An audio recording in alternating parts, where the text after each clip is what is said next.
ನಿಷ್ಪಕ್ಷಪಾತ ಮತ್ತು ನ್ಯಾಯಯುತ ಸಮಾಜ ನಿರ್ಮಾಣಕ್ಕಾಗಿ ಸಂಪತ್ತಿನ ಮರುಹಂಚಿಕೆ ಮಾಡುವ ಕಾರ್ಯಕ್ರಮಗಳು ಇವಾಗಿವೆ.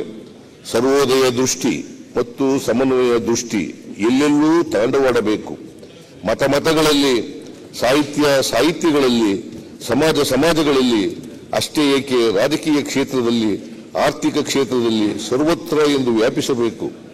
ಅತ್ಯಂತ ಕೀಳಾದವನಿಗೂ ಮೇಲಾಗುವ ಅವಕಾಶವಾಗಬೇಕು.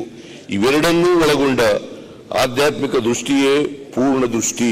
ಕುವೆಂಪು ಅವರು ಹೇಳಿರ್ತಕ್ಕಂಥದ್ದು. 2024-25ರಲ್ಲಿ 52,000 ಕೋಟಿಗಳನ್ನು 5 ಗ್ಯಾರಂಟಿಗಳಾದ ಶಕ್ತಿ, ಗೃಹ ಜ್ಯೋತಿ, ಗೃಹಲಕ್ಷ್ಮಿ, ಯುವನಿಧಿ ಹಾಗೂ ಅನ್ನಭಾಗ್ಯ ಯೋಜನೆಗಳ ಮೂಲಕ ಕೋಟ್ಯಾಂತರ ಜನರ ಕೈಗೆ ಹಂಚಿಕೆ ಮಾಡಲಾಗುತ್ತಿದೆ. ಈ ಗ್ಯಾರಂಟಿ ಯೋಜನೆಗಳ ಮೂಲಕ ರಾಜ್ಯದ ಪ್ರತಿ ಕುಟುಂಬಕ್ಕೆ ವಾರ್ಷಿಕ 50,000ದಿಂದ 55,000 ರೂಗಳನ್ನು ಒದಗಿಸಲಾಗುತ್ತಿದೆ. ಗ್ಯಾರಂಟಿ ಯೋಜನೆಗಳ ಜಾರಿಗಾಗಿ ಇಡೀ ಜಗತ್ತು ನಮ್ಮತ್ತ ಮೆಚ್ಚುಗೆಯ ನೋಟ ಬೀರಿದೆ. ಸಮಯ ಕಳೆದಂತೆ ಇದರ ಆರ್ಥಿಕ ಮತ್ತು